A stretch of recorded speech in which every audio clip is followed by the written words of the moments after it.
Sports Express with Spencer Davidson and Alicia Daddario. Brought to you by Scalzo, Zogby and Wittig, Raymore and Flanagan, and Martin Harding and Mazzotti. Coming up aboard the Express, it's a TVL showdown between Notre Dame and Central Valley Academy in girls hoops. Plus, another all-local league matchup as the Mount Markham Mustangs hosted the Sequoia Valley Indians. But first, it's time for tonight's big game, a North Division matchup between the Comets and Binghamton Devils. Utica getting sauced. Colton Saucerman quickly gaining a following at the odd, with fans breaking out the red beards in his honor. You growing one next? I'm going to try it. It'll take me 4 years. Less than 4 minutes in, Comets get on the board. Brendan Gauns threads a pass up the middle for Zach McEwen. The big man with some slick hands gets around the defender and squeezes it through. Mackenzie Blackwood for his 14th of the year. Utica in the lead. To the second, Comets on the power play face up in their own zone right off the draw. Eric Greiba with the one-time blast, blocker side, and the shorthanded Devils even things up at 1. Midway through the frame, Devils on the man advantage. Colton White with the shot from the high slot. Demko makes the save, but Eric Tangrady puts home the rebound. Devils with a 2-1 lead. Under 1 minute to go in the second, Comets through the neutral zone. Lucas Jacek with the beautiful feed to a cutting Cam Darcy, who dekes Wedgwood out of his skates and slides it in for his 5th of the season. That gives the momentum back to Utica. Guillaume Brisebois and Brendan Gauns score in the third, and Jacek seals it with an empty netter. Comets win 5-2. Hello, everyone, and welcome to Sports Express. Big win for the Comets, who now take their 4th straight. They are rolling. They're now back over the 500 mark. Yeah, it's nice to see them on a nice roll.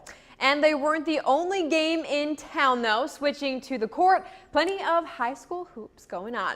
Starting out on the girls' side, a CSC2 contest between two 3-1 teams, Sequoia Valley and Mount Markham. It's the Mustangs getting on the board first. Nice play early on. Hannah Gelati goes inside to a cutting Haley Gates, who goes off the glass and in. Gates led the Mount Markham Mustangs with 15 points on the night. In the second, Indians on top 2. Off the inbound, Vanessa Veranich quickly moves it to Madison McKinney, who takes the long 3 from the top of the key and sinks it. She finished with 6. It's Indians by 5. Mount Markham responds right away. Mackenzie Doyle goes baseline, then bounces it to Katie Gates, and it's back to a 3-point game. Under 2 minutes remaining in the half, Allison Moreau picks up the defensive rebound, then goes coast to coast, finishing with the spin-around jumper. Moreau tied a game-high 15 for the Indians as she led Sequoia to a 48-42 victory.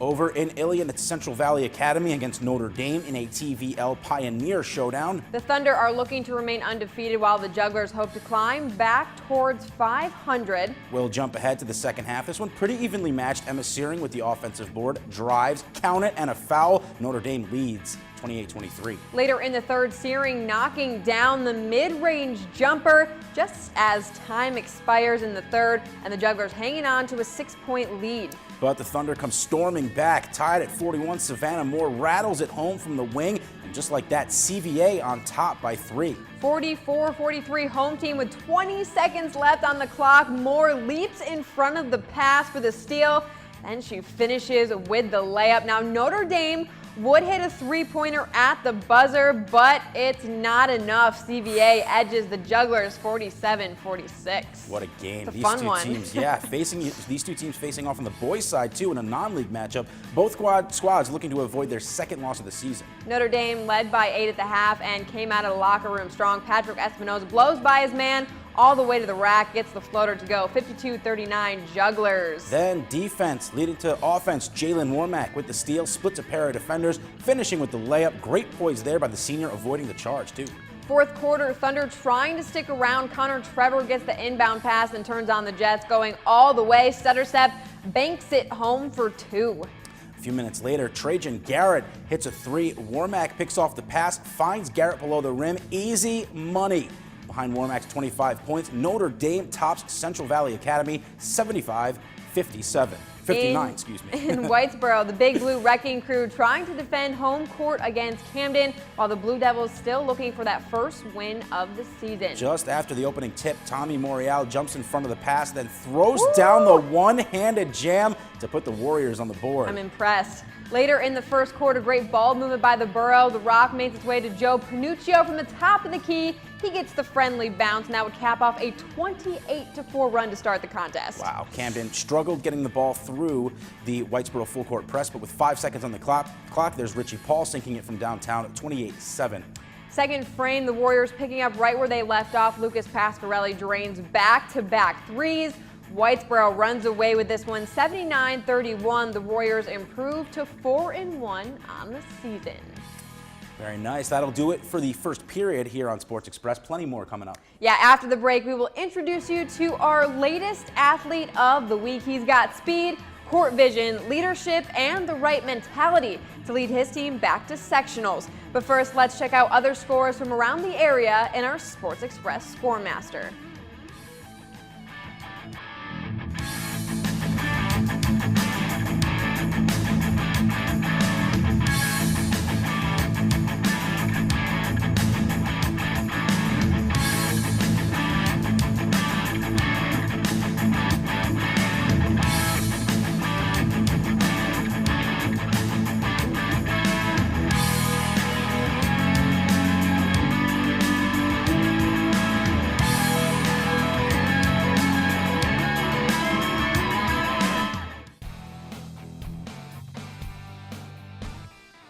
If you want to join the conversation on Twitter, use hashtag SportsExpress.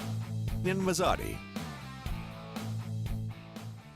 Welcome back to Sports Express. It's time now to unveil our latest athlete of the week. Yeah, he leads the team in points and is focused on winning back-to-back section titles. Let's head down Burstone Road to meet him.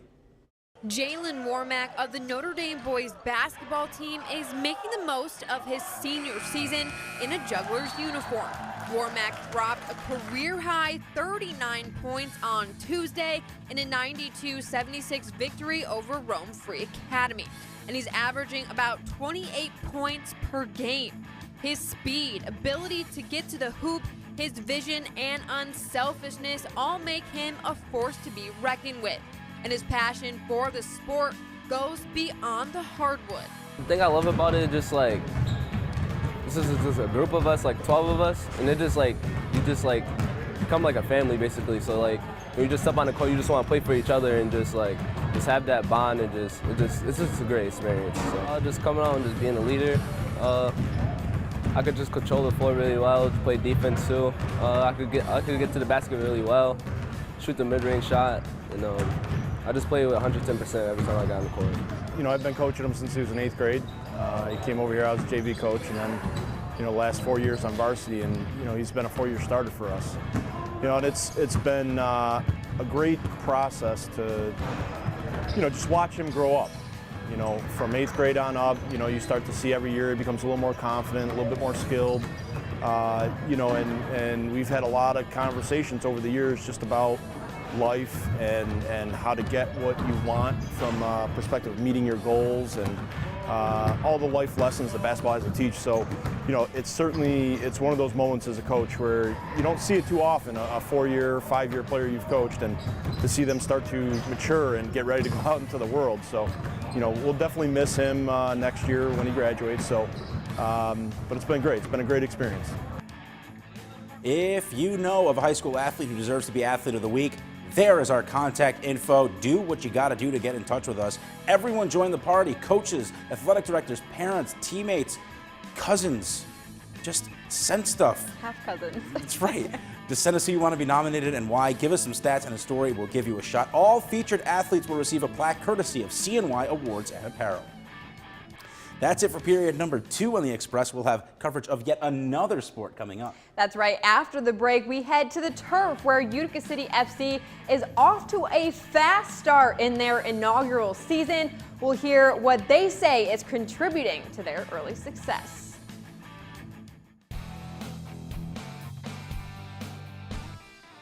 For this is Sports Express. Brought to you by Scalzo, Zogby and Wittig, Raymore and Flanagan, and Martin, Harding and Mazzotti. Welcome back aboard the Express. So we've covered hockey, we've covered basketball, Yes. but There's also a new craze in town that has people buzzing, and that is indoor soccer. The Utica City Football Club has begun its inaugural season at 3-1 through its first 4 games so far, and they've won both of their games at home. Yeah, great start to the season. The team is getting contributions all across the board, with 4 players averaging over a point per game and 15 of their 16 players who have appeared in at least 1 game registering at least 1 point. So far, the team is happy with their start, and they attribute their winning records to rapid developing chemistry. I think our coach Ryan Hall, I think the team has taken on his demeanor, and I think we had 16 blocks last game, and that just means the guys are dying for it. And I think we're out working the teams are playing it, and in return we're getting great results. It's great. Everybody's nice and just fit in perfectly, and it just make everything run smoothly. So I'm glad to be here. I thank Tommy and Ryan for having me here. So I think I'm in the right team, and then we have everything to win. UCFC returns to the turf on Sunday at home when they take on Eastern Division rival Harrisburg Heat. And you can crash a wedding if you attend that game. Oh, that's true. Halftime. Crash that wedding. Should be fun. All right, coming up tomorrow, after a dramatic win over former Big East rival Georgetown, the Syracuse Orange return to the Dome as they host Old Dominion. Tip-off is set for noon. Then on boys basketball, we have Waterville and Mount Markham. They battle it out. And we've got Honda Fultonville versus Adirondack boys and girls basketball in action tomorrow at Herkimer College. So another action-packed Saturday. Always is, right? Yes. Good stuff. All right, that's it for us. We'll see you back here next Friday night for another edition of Sports Express.